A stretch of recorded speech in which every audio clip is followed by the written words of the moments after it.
శ్రోతలందరికీ నమస్కారం. మన ఛానల్కు స్వాగతం. కథ మమతల చట్రాలు. రచన జయలక్ష్మి అబ్బూర్. అబ్బా, ఎంత అందంగా ఉంది అనుకోకుండా ఉండలేకపోయాను. ఏప్రిల్ నెల, వసంతకాలం, పేరు కూడా తెలియని ఎన్నో చెట్లు, ఒక్క ఆకు కూడా లేకుండా కొమ్మలు మొత్తం పూలతో నిండిపోయి వాటి పరిమళం గాలిని సువాసన భరితం చేస్తుంటే వాటి రంగురంగుల పువ్వుల గుత్తులు నయనానందం కలిగిస్తున్నాయి. అందుకే అమెరికా ఏప్రిల్ నెలలో నాకు చాలా ఇష్టం. అందున నా 18 నెలల మనవడు ఆర్య కొత్తవి చూస్తున్న ఆనందంలో కేరింతలు కొడుతూ ఉంటే వాడికి కబుర్లు చెబుతూ వాకింగ్కి తీసుకెళ్ళడం ఇంకా బాగుంది. కానీ గ్రానీ ఆర్యని ఏదో ఆకర్షించినట్లుంది.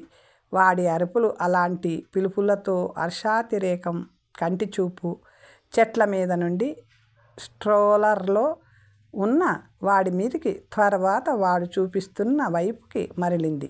ఓ అమెరికన్ యువజంట వాకింగ్కి వచ్చినట్టున్నారు.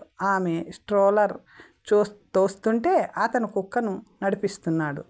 ఆర్యకి ఆ కుక్కని చూస్తేనే ఉత్సాహం వచ్చినట్టుంది. వాళ్ళు దగ్గరికి రాగానే ఆగి వాళ్ళని పలకరించి ఆర్యని కుక్క దగ్గరగా తీసుకెళ్ళాను. దానికి దగ్గరగా వెళ్ళిన ఆనందం వాడి కళ్ళని మెరిపిస్తుంటే ఆ కాంతి నా మనసుని నింపింది. అసలు కంటే వడ్డీ ముద్దు అనే మాట నిజమేనేమో నాకు తెలియదు. కానీ నా మనవడు పుట్టినప్పటి నుంచి వాడి పెంపకంలో భాగమైన నాకు వాడంటే వల్లమాలిన అభిమానం. వాడితో గడిపే ప్రతి క్షణాన్ని ఆనందిస్తున్నాను. కానీ ఆ ఆనందంలో వెలితి నా భర్త నా పక్కన లేని వెలితి. ఆ వెలితి పున్నమి చంద్రుడిని మింగేసే గ్రహణంలాగా నా ఆనందాన్ని హరిస్తూనే ఉంది. నాకు రత్నాల్లాంటి 2 పిల్లలు, నివేదిత, నిరుపం. చక్కగా చదువుకున్నారు. అమెరికాలో ఉద్యోగాలు తెచ్చుకొని సెటిల్ అయ్యారు. వాళ్ళకి నచ్చిన మేము మెచ్చిన సంబంధాలు తెచ్చి పెళ్ళిళ్ళు చేశాం. అల్లుడు అరుణ్, కోడలు శ్రావణి మంచి పిల్లలు. మేమంటే అభిమానం, గౌరవం వాళ్ళిద్దరికీ కూడా. మంచి ఉద్యోగాలు. ఇంతలో నా భర్త రిటైర్ అవ్వడంతో పిల్లల దగ్గరికి వస్తూ పోతూ జీవితం ఆనందంగా ఉందనుకుంటున్న సమయంలో నా కూతురు నెల తప్పిందన్న వార్త ఆ ఆనందాన్ని మరింత పెంచింది. తనకి 5వ నెలలో అమెరికా వచ్చిన మేము గ్రీన్ కార్డు కూడా రావడంతో ఇప్పటికీ దాదాపు 4 సంవత్సరాలుగా ఇక్కడే ఉండిపోయాం. మొదటి 2 సంవత్సరాలు మనవరాలు స్నిగ్ధ ముద్దు ముచ్చట్లతో 2 నిమిషాల్లాగా గడిచిపోయాయి.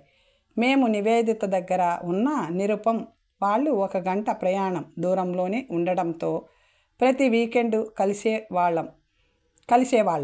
పిల్లలకి సహాయపడుతున్న తృప్తి, వాళ్ళతో సమయం గడపగలుగుతున్నామన్న ఆనందం, కొత్త తరం ఇచ్చిన కొంగొత్త అనుభూతి అన్నీ కలిసి నాకు నా భర్తకి జీవితం సాఫల్యమైన భావాన్ని ఇచ్చాయి. అయితే కాలం మన కోసం ఆగిపోదు కదా. కోడలు శ్రావణి నెల తప్పడం, వాళ్ళ తల్లిదండ్రులకు వీసా రిజెక్ట్ అవ్వడంతో తనకి మా అవసరం పడింది. ఇటు చూస్తే స్నిగ్ధకి ఇంకా 18 నెలలు కూడా నిండలేదు. అప్పుడే డే కేర్కి పంపించడానికి మనస్కరించలేదు. మనవరాలి మీద ప్రేమతో, పిల్లలిద్దరికీ సాయం చేయాలన్న తపనతో వాళ్ళు అడగకుండానే నా భర్త నా కూతురి దగ్గరే ఉండి మనవరాలిని చూసుకునేటట్టు, నేను కోడలి దగ్గరికి వెళ్ళేట్టు నిర్ణయించుకున్నాం.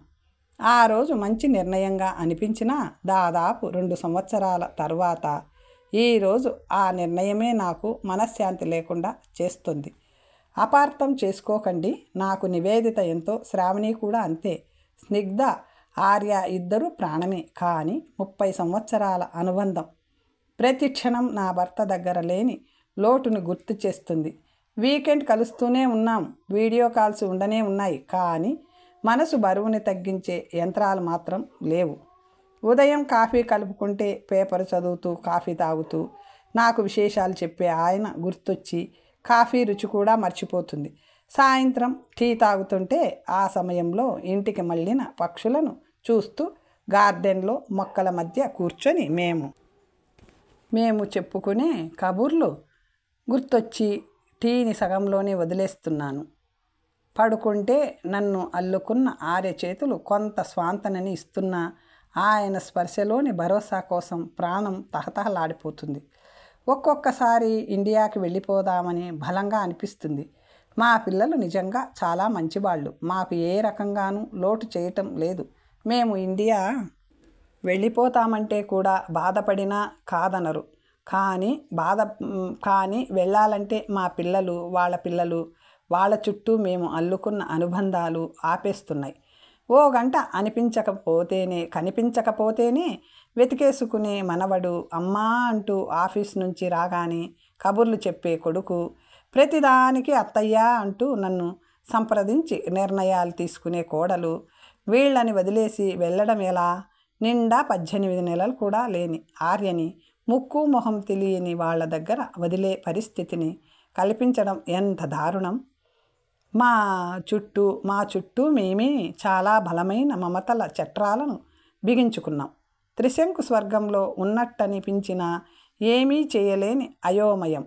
ఇంతలో ఆర్య దృష్టి కుక్క మీది నుంచి మరలడంతో వాళ్ళకి బాయ్ చెప్పి ముందుకు సాగాం. దారిలో ఓ చైనీస్ దంపతులు తోట పని చేసుకుంటూ కనిపించారు. చాలా అందంగా ఉంది వాళ్ళ గార్డెన్. తులసి విరగబూస్తున్నాయి. మిరప నార, టమోటా నార నాటుతున్నారల్లే ఉంది. ఆవిడ ఒక్కొక్క మొక్క అందిస్తూ ఉంటే అతను వాటిని నాటుతున్నాడు. మనసు పిచ్చిది కదా, అంత అందమైన తోట కూడా దానిని ఆకర్షించలేకపోయింది. గాలం వేసి లాగినట్లు పని చేసుకుంటూ కబుర్లు చెప్పుకుంటున్న ఆ దంపతుల మీదికే వెళ్తున్నాయి కళ్ళు. అదృష్టవంతులు అనుకోకుండా ఉండలేకపోయాను. ఇక్కడి నుంచి కొంచెం దూరంలోనే పాండ్. ఆ చుట్టుపక్కల వర్షం నీరంతా అక్కడికి వచ్చేటట్టు ఏర్పాటు చేయడంతో పాటు చుట్టూ మొక్కలు వేసి నడవడానికి దారి ఏర్పాటు చేయడంతో ఆహ్లాదంతో పాటు పర్యావరణానికి కూడా మేలు జరుగుతూ ఉంది. వీలైనప్పుడల్లా సాయంత్రం పాండు దగ్గరికి ఆర్యని తీసుకొని వాకింగ్కి రావడం అలవాటైపోయింది. నాకు వచ్చినప్పుడల్లా ఇక్కడుండే బాతుల కోసం ఏదో ఒక మేత పట్టుకొస్తుంటాను. ఆర్యకి ఈ బాతులను చూడటం చాలా సరదా. వాటితో పోటీపడి కేరింతలు కొడుతూ ఉంటాడు. నాకేమో వాటిని చూస్తుంటే కొంచెం ఈర్ష్యగా కూడా అనిపిస్తుంది. అన్ని బాతులు ఒక్కచోటే ఉంటాయి కదా, వాటిని దూరం చేయడానికి ఇళ్ళు ఉద్యోగాలు లేవు కదా. మేమందరం ఒకే చోట ఉండలేని పరిస్థితికి కారణం ఇళ్ళు ఉద్యోగాలే. కొడుకు వర్జీనియాలో, కూతురు మేరీల్యాండ్లో ఇల్లు కొనుక్కున్నారు. ఉద్యోగాలు అక్కడే. ట్రాఫిక్ లేకపోతేనే గంట పడుతుంది. ఒకరి దగ్గర నుంచి ఇంకొకరి దగ్గరికి వెళ్ళాలంటే పోని మా భార్యాభర్తలం ఏదో ఒక చోట ఉంటాం. రెండో వాళ్ళు బిడ్డని మా దగ్గర వదిలి వెళ్ళమని చెబుదామనుకుంటే ప్రతిరోజు ఉదయం సాయంత్రం రాను పోను కనీసం 4 గంటల ప్రయాణం అవుతుంది. ఉద్యోగాలతో మిగతా పనులతో ఇప్పటికే సతమతమవుతున్న వాళ్ళకి ఈ కష్టం అదనంగా ఇవ్వలేమనిపించింది. అలా కాక 2 పిల్లల్ని మేము ఒక దగ్గర ఉండి చూసుకుంటాం. వీకెండ్లో వాళ్ళు పిల్లల్ని కలవవచ్చు అనుకుంటే బిడ్డల్ని తల్లిదండ్రుల దగ్గర నుంచి విడదీసే పాపం చేయలేమనిపించింది. అన్ని కారణాలు కలిసి మమ్మల్ని విడదీయడానికి కంకణం కట్టుకున్నాయి. దీర్ఘంగా నిట్టూర్చాను. ఇప్పుడు నివేదిత, నిరుపమలు స్థలం రిజిస్ట్రేషన్ కోసం ఇండియా వెళ్తున్నారు. వెళ్ళి 2 వారాలయ్యింది.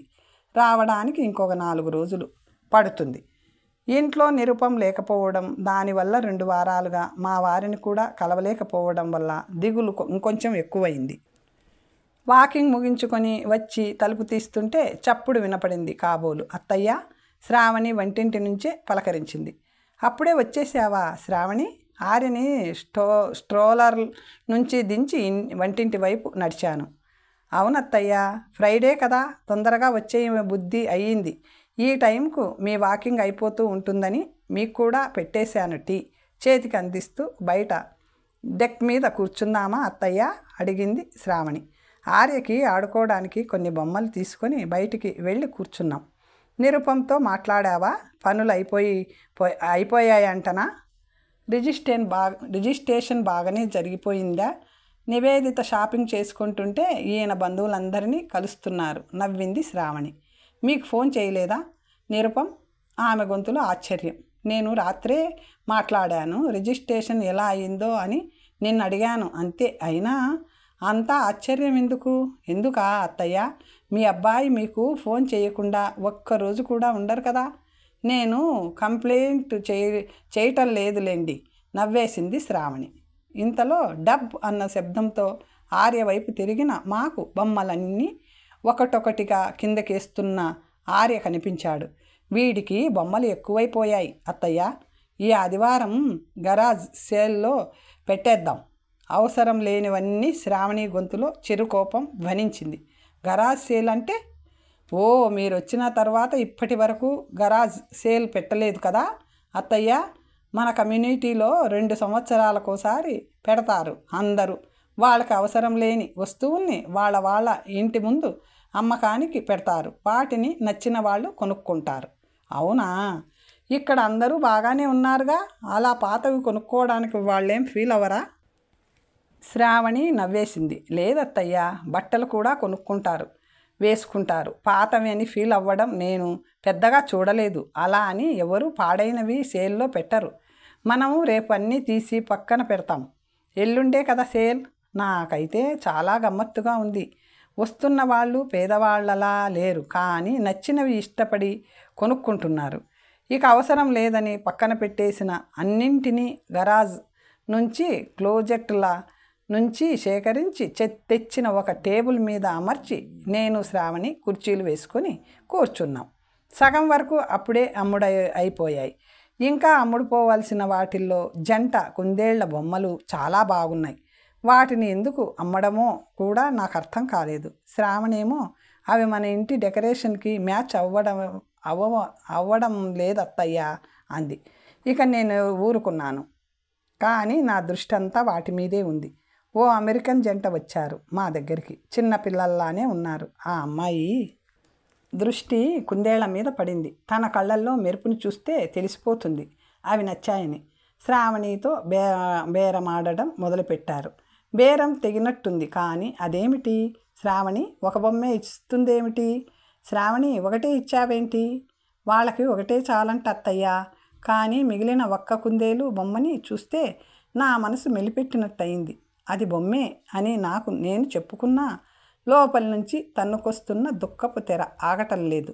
శ్రావణి, వద్దు, అలా విడదీసి ఇవ్వద్దు. కావాలంటే ఆ బొమ్మని ఫ్రీగా ఇచ్చేయి. నా గొంతులో ఎంత వద్దనుకున్నా జీర ధ్వనించిందేమో. శ్రావణి నా వైపు విచిత్రంగా చూసింది. కానీ వెంటనే లేచి ఆ బొమ్మని తీసుకుని అప్పటికే కొంచెం ముందుకు వెళ్ళిపోయిన వాళ్ళ దగ్గరికి వెళ్ళి అందించింది. వెనక్కి వచ్చిన శ్రావణి చూపులో ప్రశ్నలు, నా చుట్టూ నా సమాధానాల్ని మింగేసిన మమతల చట్రాలు. నివేదిత, నిరుపం ఉదయాన్నే వచ్చారు ఇండియా నుంచి. అందరము డిన్నర్కి ఇక్కడే కలుసుకున్నాం. కిచెన్లో వంట చేస్తున్న నాకు శ్రావణికి కబుర్లు చెబుతూ కూర్చున్నాడు నిరుపం. నా మనసంతా రాబోయే గడియల తాలూకు ఊహలతో నిండింది. ఓ చిరునవ్వు చెప్పకుండానే నా పెదవుల మీద పరుచుకుంది. అంతలో డోర్ బెల్ మోగింది. పరుగున వెళ్ళి తలుపు తీయాలనిపించిన నా వయసు నేను చూపించాల్సిన హుందాతనాన్ని గుర్తు చేయడంతో ఆగిపోయాను. నిరుపం వెళ్ళి తలుపు తీశాడు. గ్రానీ అంటూ వచ్చిన స్నిగ్ధ నన్ను అల్లుకుపోయింది. అమ్మా, ఐ మిస్డ్ యూ అంటూ నా భుజం మీద తల వాల్చింది నివేదిత. వాళ్ళ వెనకాల వచ్చిన మా వారి ప్రేమ తన చూపులతోనే నన్ను చుట్టేసింది. చూపులతోనే ప్రశ్నలు, చూపులతోనే సమాధానాలు. నా వాళ్ళందరినీ చూసుకుంటుంటే మనసంతా నిండిపోయినట్టయింది. ఇది జీవితం, ఇది సంతోషం. దీని ముందు 1000 సంక్రాంతులైనా చిన్నబోతాయి. అమ్మా, అన్నయ్య అయితే డిన్నర్ అయ్యాక చెబుదాం అన్నాడు. కానీ నేను ఆగలేను. రా, నీకు మంచి గుడ్ న్యూస్ చెప్తాను. చేయి పట్టుకొని ఫ్యామిలీ రూమ్ వైపు లాక్కెళ్ళింది నివేదిత. రండి రండి, అందరూ ఫ్యామిలీ రూమ్కి రండి. మిగతా వాళ్ళని కూడా పిలిచింది. దానికంతా హడావిడే.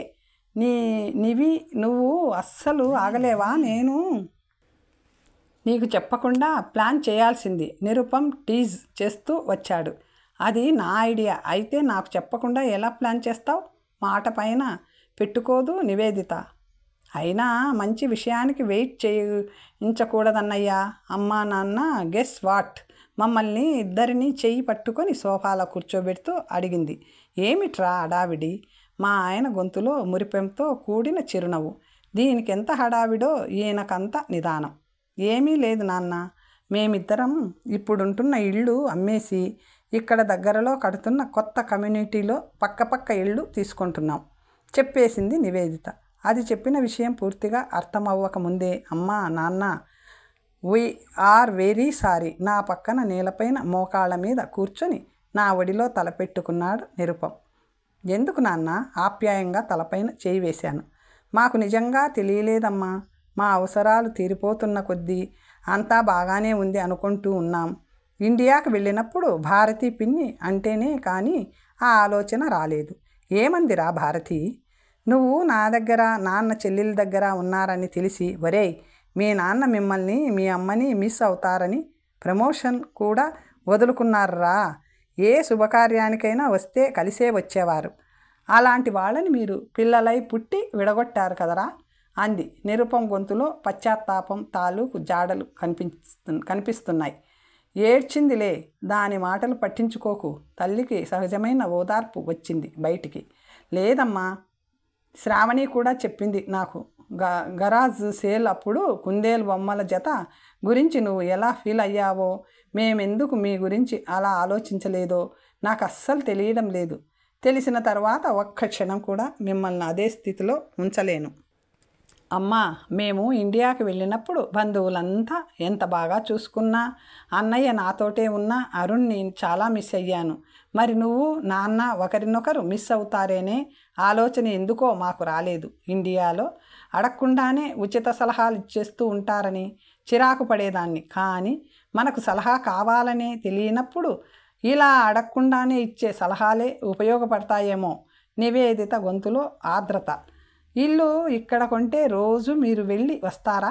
కష్టం కదా తల్లి అడిగాను నివేదితని. లేదమ్మా, అరుణ్ ఆల్రెడీ ఇక్కడ జాబ్ చూసుకున్నాడు. నేను కూడా తొందరలో మారిపోతాను. నీకు తెలుసా, అరుణ్కి ఈ ఆలోచన చెప్పగానే వెంటనే ఆచరణలో పెట్టేశాడు.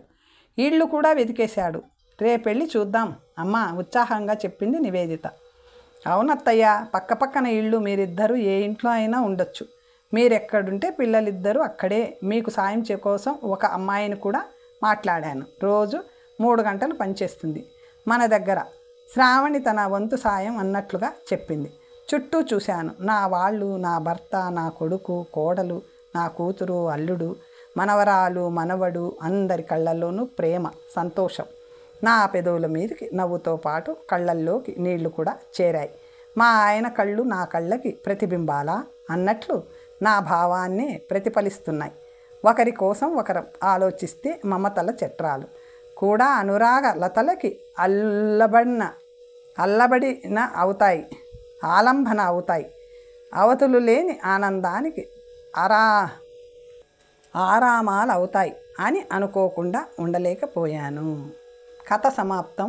మరొక మంచి కథతో తరువాత కలుసుకుందాం.